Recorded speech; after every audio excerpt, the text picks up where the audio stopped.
Assalamualaikum warahmatullahi wabarakatuh. Halo guys, kenalin nama aku Filia Herdisa dari MA Alhanif. Di sini aku mau mereview novel yang ditunggu-tunggu banget kehadirannya oleh para pengikut kisah Dilan yang terakhir kali dibuat patah hati, bingung, sekaligus penasaran gimana sih kelanjutan kisah Dilan ini gitu loh. Yaitu novel Ancika. Dia yang bersamaku 1995 Mahakarya Pidi Baik. Well, novel ini tuh masih bisa dibilang baru launching gitu kan, dan banyak banget tuh peminatnya. So, mendapatkan novel ini sangat susah sekali. Tapi akhirnya aku dapat novel ini di perpustakaan daerah Cianjur. Jadi di sana tuh perpustakaannya tuh benar-benar komplit banget, benar-benar apa yang kalian butuhkan itu pasti kalian temuin di sana gitu loh. Kalian nyari buku tentang apapun, genre apapun, kalian pasti bakal menemukannya di perpustakaan daerah Cianjur. Oke, langsung aja kita review novel Ancika.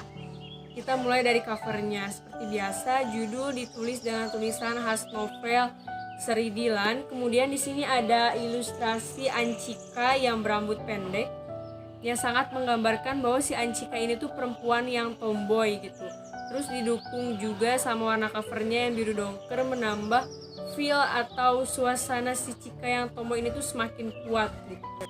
Actually menurut aku covernya bagus, berhasil membuat orang lain tuh bertanya-tanya, penasaran sama sosok Ancika yang tomboy.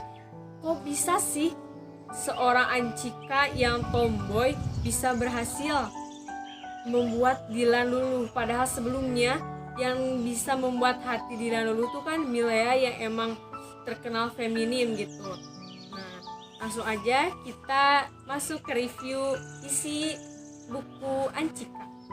Nama asli dia tuh Ancika Mehrunisa Rabu, atau dia sering dipanggil juga Cika alias Amer atau sering dipanggil Teteh.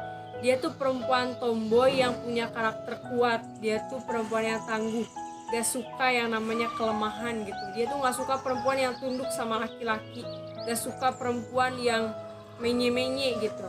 Dia juga dikenal jutek. Dia juga bukan tipe perempuan yang punya keinginan untuk pacaran. Dia tuh lebih memilih belajar daripada pacaran. Jadi dia tuh perempuan yang gila belajar gitu.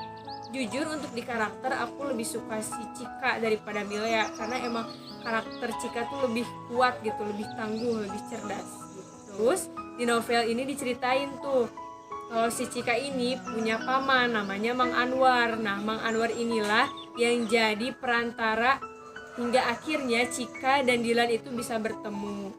Pertemuan awal mereka tuh diawali dengan perdebatan karena sifat Dilan yang humor, sedangkan Cika itu tipenya tuh tipe perempuan jutek.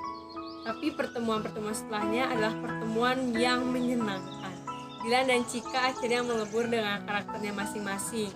Nah, kalau kalian kira di novel ini Dilan masih menduduki kasta tertinggi Dewa Gombal, kalian tuh kurang tepat.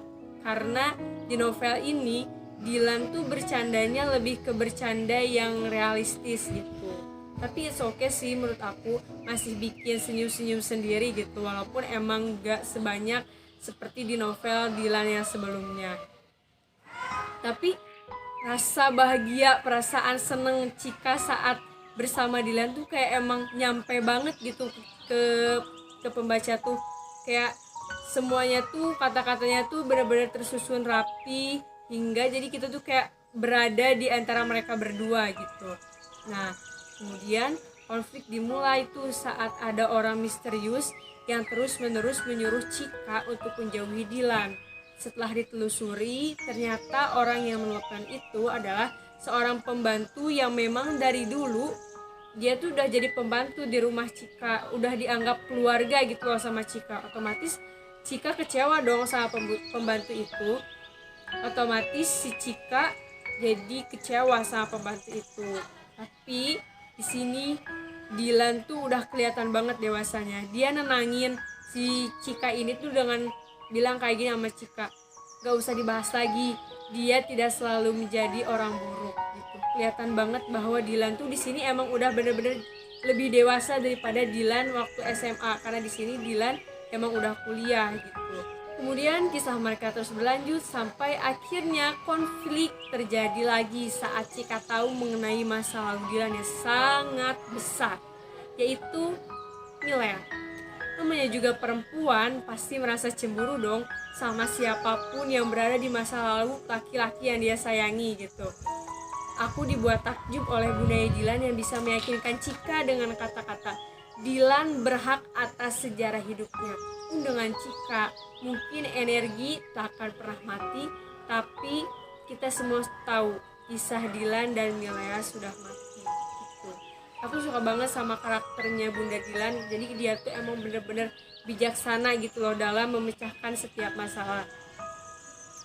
Dan pelajaran yang dapat aku ambil saat aku baca novel Ancika ini tuh kayak aku jadi ngerti, oh jadi gini nih, sekeras apapun kita berusaha mendapatkan apa yang kita mau, kalau hal itu bukan buat kita, ya hal itu gak akan jadi milik kita gitu loh, ngerti gak sih? Karena apa yang menurut kita baik belum tentu menurut Tuhan itu baik.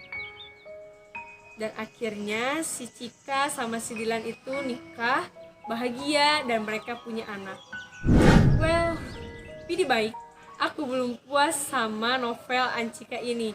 Aku nunggu novel selanjutnya tentang kisah-kisah anak-anak dari Cika dan Dilan yang pasti kisahnya sama serunya, sama kocaknya, sama kisah muda Dilan waktu itu gitu loh. Gitu aja mungkin review buku Ancika yang bisa. Sampai jumpa di lain kesempatan. Wassalamualaikum warahmatullahi wabarakatuh.